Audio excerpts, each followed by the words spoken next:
正片开始前，先分享釜山地图给大家参考。景点大多分布在2个不同的区域，分别右上角和左下角。机场做起点的话，可以有2个不同的游玩路线。建议在不同的区域分别住上2到3晚的酒店，这样玩起来就不会太累。关于交通，这里是蛮方便的，有 Subway 有 Bus， 只需要下载 Kakao 或 Naver App， 跟着导航走就可以了。不想搭公车的话，没问题，直接在 Kakao App 叫 Taxi 也可以。像我们带着小蛙，考量到舒适和便捷性，全程都是用 Taxi 的，价格不止合理，还很方便。多人使用的话，性价比极高。接下来这一集我会带大家到右上角的位置一探究竟，左下角的话请留守我的下一支影片哦。支持我 Subscribe Like Comment Share， 谢谢你。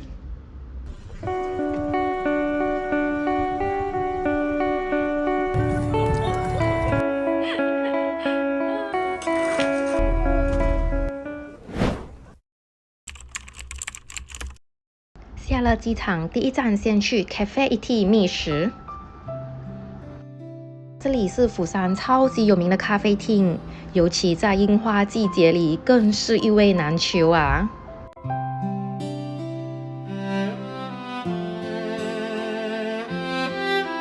整个咖啡厅小小的，人流量很大。早上8点开门，我们10点多到，都满桌了。其实这里的 menu 不多，比较应景的就是这个樱花饼啦，打卡超级好看。来到 Cafe Iti 的都是冲着这个屋顶的景来的，屋顶就是拍照的地方，超级多人排队的。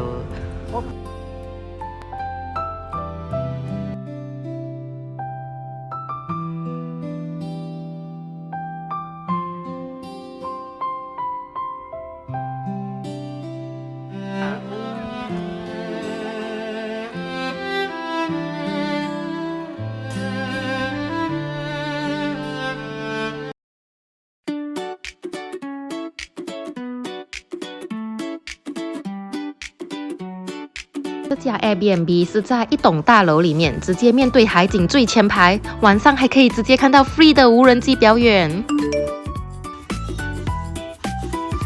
check in 我们的 Airbnb 啦，这里空间大又明亮，晚上要睡觉时，大船底下还可以拖出一张小船，3个大人睡是绝对没有问题的。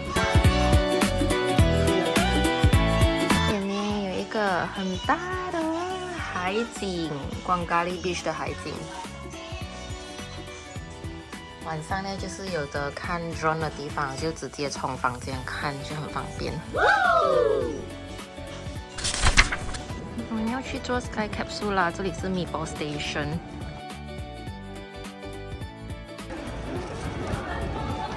跟着地上的线走，我们是走 Sky Capsule。哇哦，这个很可爱呀！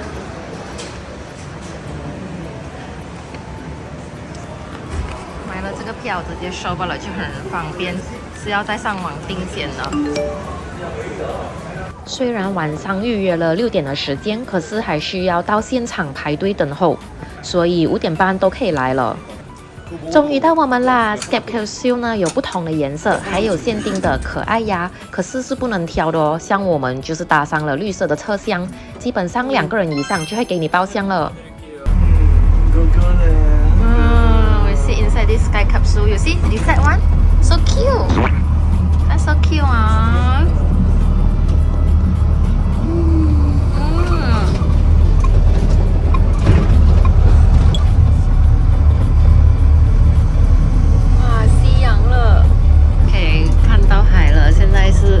差不多6点了是吗？刚好是夕阳的时间。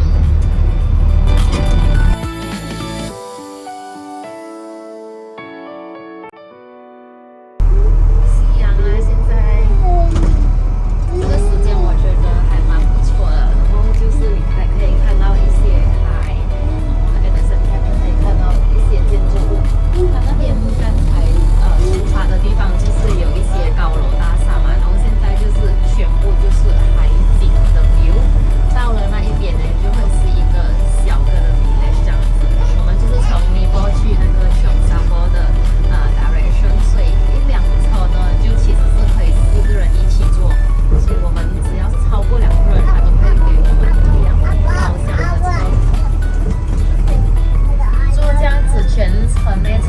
是半小时，所以它速度呢就是真的是相当的慢。我还睡。然后它其实是 automatic 的，就是这样子让你慢慢的跟着这个 trail 这样子走下去。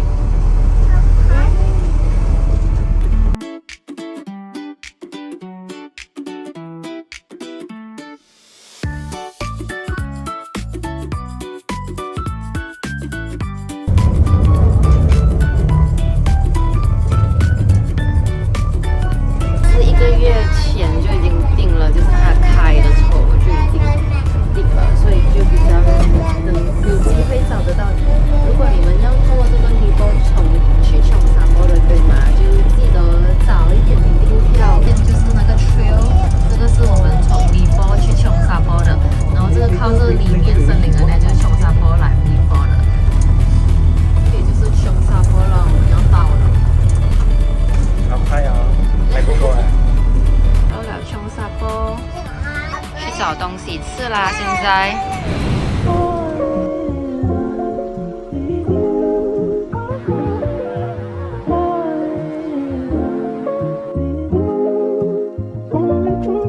从琼沙坡的天空胶囊一出站，走楼梯和下坡就会到十字路口打卡点，可以和我们刚搭的天空胶囊还有海边列车同框。最后呢，我们再去附近的海鲜烧烤店吃晚餐。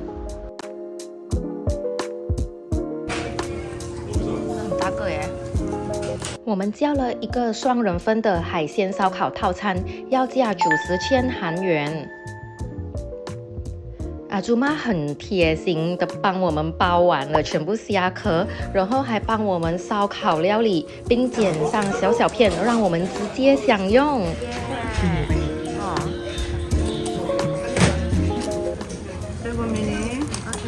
7分钟烹煮完成后，就可以开餐，大快朵颐啦！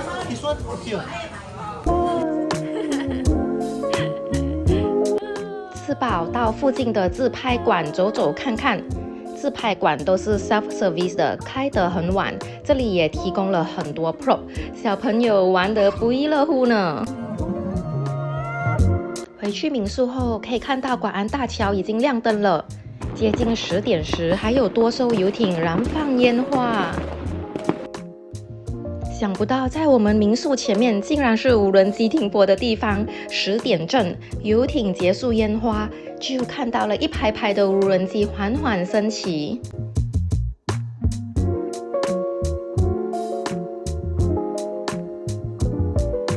广安里无人机表演就在每周六，只有那么一天，错过就没了。不同月份表演的时间不同，可以留意这里。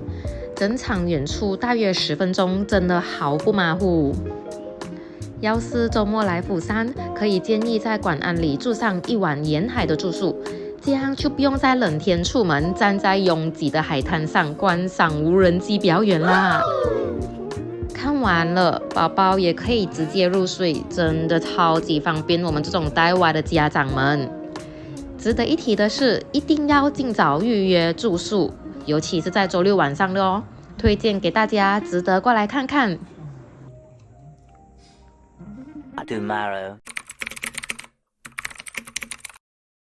隔一天，我们去温泉川逛逛。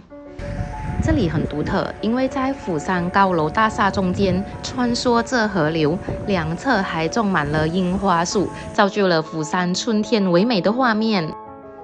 这里还是唯一在釜山可以看到樱花和油菜花的地方，简直太漂亮了。这个公园景色面对河川，可以小运动或骑车，天气凉风习习的，真的好舒服。河川两侧除了樱花，还是满街的咖啡厅，也叫做温泉川 Cafe 路。我们随便沿着河边步道走，找了一家意大利餐厅觅食。餐厅有2层楼，坐在2楼的位置，窗口直接打开，看着樱花和河川。哇，这景色简直不要太美了！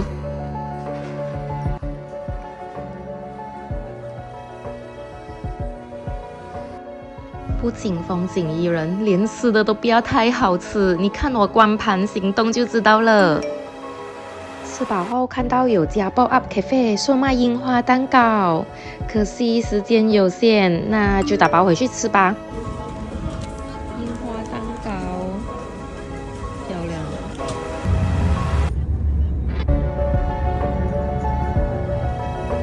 check in 了，传说中在釜山必住的 Lavoisier Hotel。Lavoisier Hotel 属于左下角啦，所以我会在下一支影片开箱给大家。下一集更加精彩哦，请留守我带大家去看韩服体验，去甘川文化村和小王子和小狐狸相遇，还有去了小圣托里尼，打卡巨美的咖啡厅和全球最大的 Art Museum。当然，右上角的不止我们玩的这些，还有一些景点是我们没去但推荐给大家的，例如 Lotte World 韩国版本的迪士尼乐园。这里呢，面积是首尔的5倍大，很适合一家大小来游玩的地方。接下来 Skyline Lodge Busan 斜坡滑车分别在 New Zealand、Singapore、Malaysia 和 Korea 都可以找得到。先坐上了吊椅上山，接下来再用手控滑车跟着旁边的步道下来。每个国家的风景不一样，在釜山是直接在 Lotte World 隔壁，所以可以看到整座乐园的景色。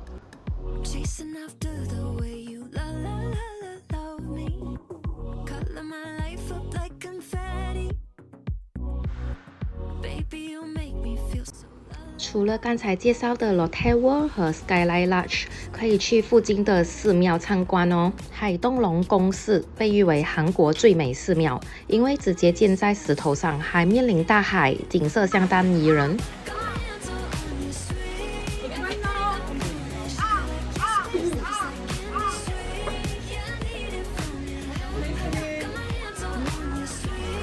最后的最后 ，Running Man 粉丝绝不可以错过的 Running Man Busan。这家把 Running Man 游戏直接搬来室内给大家体验，一次60分钟，提供高达15种项目和2大迷宫给你挑战。最后介绍一下这张 Visit Busan Pass， 里面有24小时、48小时 Big 3和 Big 5的套票，跟着你想要的行程安排，可以去官网查看哪一种套票更加适合你。打个比方 ，Big 5售价65千韩元，包括了什么呢？可以给你 Group A 2个景点和 Group B 的3个景点。譬如说，你对今天的 Lotte World 和 Skyline Lodge 有兴趣的话，这2个就是属于 Group A 的景点了。Group B 选择3项，刚介绍过的 Running Man， 下一集我即将要介绍的全球最大 Art Museum， 还有去甘川文化村的 Hanbok Renter 韩服初体验。这一些加起来呢，都只要65千韩元，换算呢就是200块马币而已耶，是不是物超所值？那我们到底用了什么套票呢？因为我们和2岁小娃旅游，行程会偏轻松一些，也考量到不是每一个景点适合，最终决定放弃套票，想到哪里玩就直接买入门票。那看到这里的话，我的第1集釜山介绍就此完毕啦。喜欢我的视频 ，subscribe、like、share， 下一次我们再见，拜拜。